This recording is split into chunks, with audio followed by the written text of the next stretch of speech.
Welcome everyone. Today we're going to be talking about Star Trek First Contact. November 22nd marks the 25th anniversary of the show's release. Wow, that makes me feel old. So in honor of this occasion, we're going to be examining some interesting trivia, cameos, Easter eggs, and things of that nature. Now I know some people can get salty about this movie, but I think for the most part it's an enjoyable film. So let's go ahead and dive in.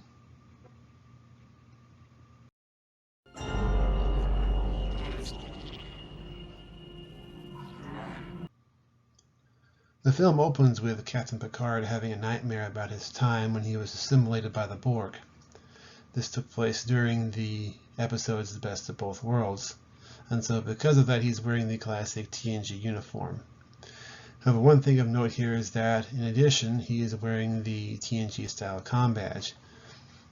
Now the previous film, Generations, introduced a new comm badge design, which was then used for the rest of the TNG films, which means that this is the only appearance of the old TNG style comm badge in any of the Star Trek movies.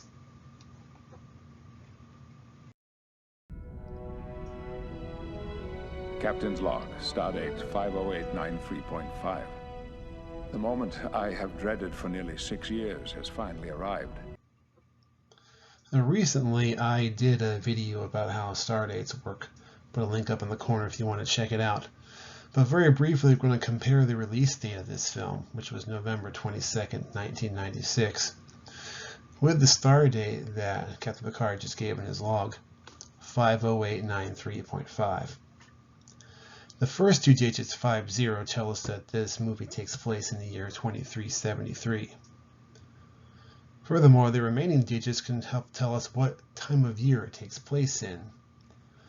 So if we convert the remaining digits into a percent and compare this to 365 days in a year, we can estimate that this star date takes place on the 326th day of the year, which, you may have guessed it, is November 22nd. Somehow, I doubt that was a coincidence.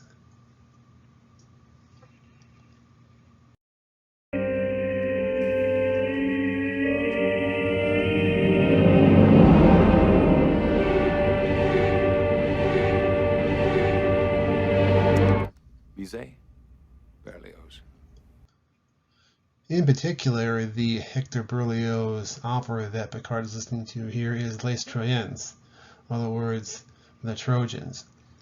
And this particular song features a young man, a sailor, longing for a home that he will likely never see again. And from here, we launch into the epic battle.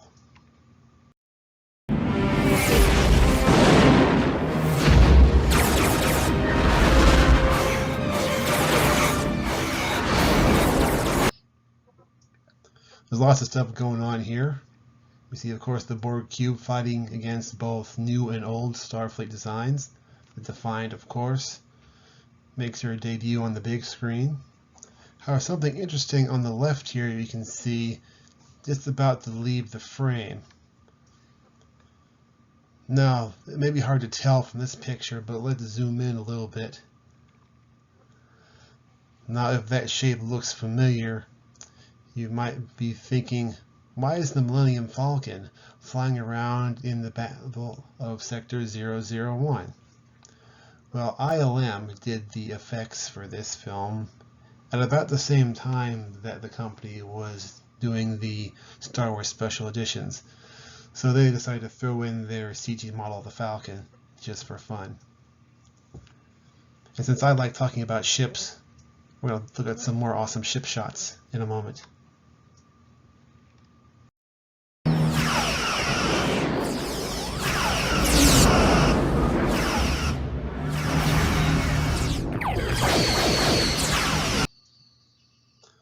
And let's pause it right there. We, of course, are introduced to the Sovereign class Enterprise E in this film. In this particular shot, we're going to look at a couple of more tidbits. The ship in the foreground at the bottom is an Akira class. Specifically, she was named the USS Thunderchild. A lot of the ships in this battle, even though you can't make out the names on screen, were given names and registries by the production crew. In particular, this Thunderchild was named for a fictional craft of the same name in the H.G. Wells novel War of the Worlds. Above the Thunderchild is the USS Budapest, which was a Norway-class ship. An oddity about the Norway class is that sometime after First Contact, the computer files were either lost or corrupted, meaning that First Contact was the only time that the Norway class was seen in action.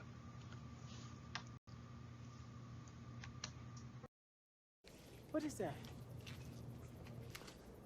That is the constellation Leo. No, that.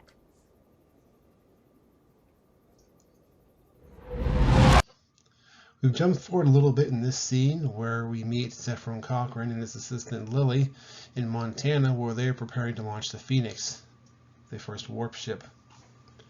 And they are unfortunately attacked by the Borg sphere that has traveled back in time. The thing I wanted to note in this scene is that Dr. Cochrane mentions that the ship is near the constellation Leo. And if you look at the stars in and around this constellation, you notice at the bottom of this picture here, Wolf 359, which ironically was the location of the Borg attack in Best of Both Worlds, where 39 starships were destroyed. Alyssa, is the EMH program still online? It should be. Computer, activate the EMH program. Please state the nature of the medical emergency. This isn't part of my program. I'm a doctor, not a doorstop. According to Starfleet medical research, Borg implants can cause severe skin irritation. Perhaps you'd like an analgesic cream? By this point, the Borg have made it onto the Enterprise E, so Dr. Crusher activates her emergency medical hologram to try to slow them down. The EMH here is, of course, portrayed by Robert Picardo over from Voyager, and he should feel right at home since the Enterprise E sickbay is the same set as the Voyager sickbay. Also, you heard Dr. Crusher ask for Alyssa earlier. This would be Nurse Alyssa Ogawa, who appeared frequently on TNG. In both the show and in the movie, she was played by actress Patty Yasutake, and this was to date the last appearance of the character. And you people, you're all astronauts on some kind of Star Trek. This tongue-in-cheek line is, to this point, the only occasion in Star Trek where the exact phrase, Star Trek, has appeared in dialogue. Although in All Good Things, the finale of TNG, Q did use the phrase, Trek through the stars.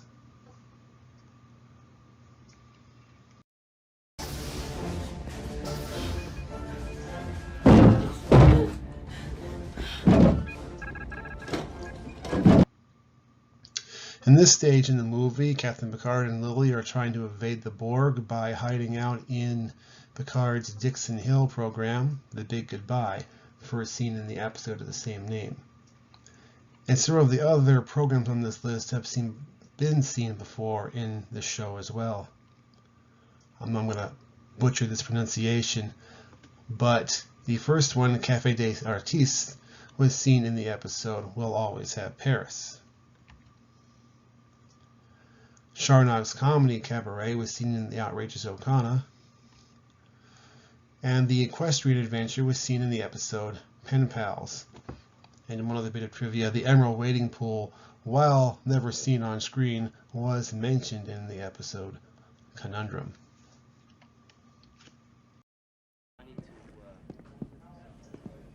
I'm sorry, gentlemen, but we're closing.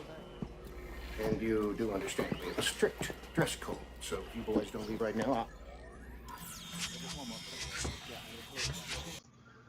As the Borg enter the holographic nightclub, we can see that Robert Picardo is not the only Voyager actor making a brief appearance.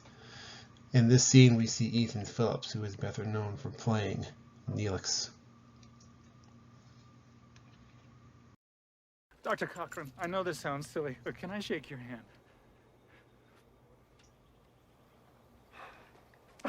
Thank you, Doctor. I can't tell you what an honor it is to work with you on this project. I never imagined that I'd be meeting the man who invented warp drive.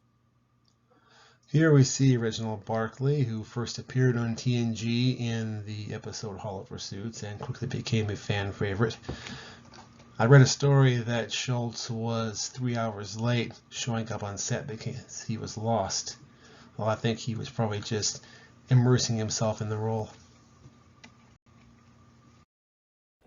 Statue? Oh, yeah. It's marble, about 20 meters tall, and you're looking up at the sky, and your hands sort of reaching toward the future. A model of the statue that Geordi is talking about was first created to appear in the Star Trek Encyclopedia, and the model of the statue could also be seen occasionally in Captain Archer's quarters on the NX-01. They invade our space, and we fall back. They assimilate entire worlds, and we fall back. Not again. The line must be drawn here. This far, no farther. This infamous line from Picard has become so renowned within Star Trek circles that it was even parodied by Star Trek itself. I won't preside over the demise of Ferengi civilization. Not me! The line has to be drawn here, this far and no further! And what I think the funniest part of this self-referential item is that this is Ron D. Moore making fun of his own writing. Prepare first stage! Shut down and separation on my mark! 3, 2, 1, mark! Now this scene is obviously from when the Phoenix is being launched. And the reason I stopped here is that you can see the TOS-3 and TOS-8 switches, and they recognize what I think is the reference from this. We're going to go back up a little bit to the original series, which is when Zefram Cochrane first appeared, specifically in the episode Metamorphosis. And now if you look at the TOS episodes in order by air date, Metamorphosis is indeed the 38th episode. So if this was intentional, this was quite the kind of deep cut that I appreciate.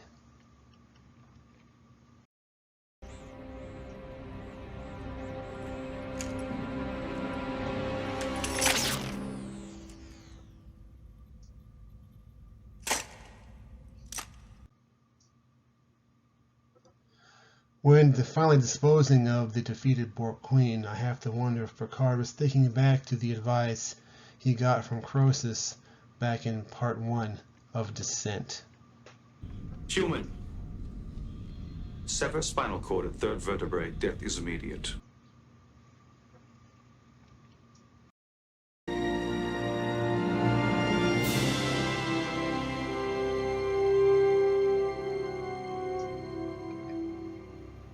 Live long and prosper. Now this next bit of trivia involves some speculation, although I think it's interesting, so we'll go and try to connect the dots here. The captain of the Vulcan ship here, due to originally some non-canon sources, is named Sulkar.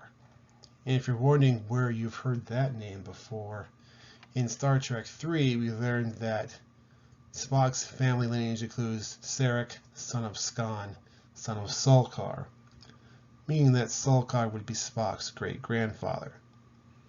Now there is no direct canon confirmation for this, although there is a little hint in the Enterprise episode Catwalk that may support this theory. In that episode it is mentioned in dialogue that Sulkar was the name of the first Vulcan ambassador to Earth, and apparently it was the episode writer's intention to make this connection, although the dialogue itself is a little vague.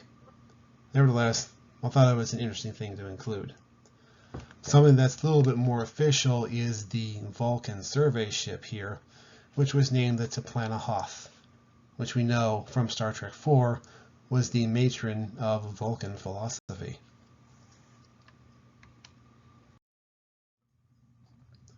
Well, that just about brings us to the end of the movie and the end of our little trip through these trivia and other oddities from the film. One other thing we're going to go over before we wrap up is the Jerry Goldsmith score, which I think is a beautiful addition to this film. So to end it out, we're going to enjoy just a small snippet from that score. Thank you for joining me, and I hope you have a blessed day.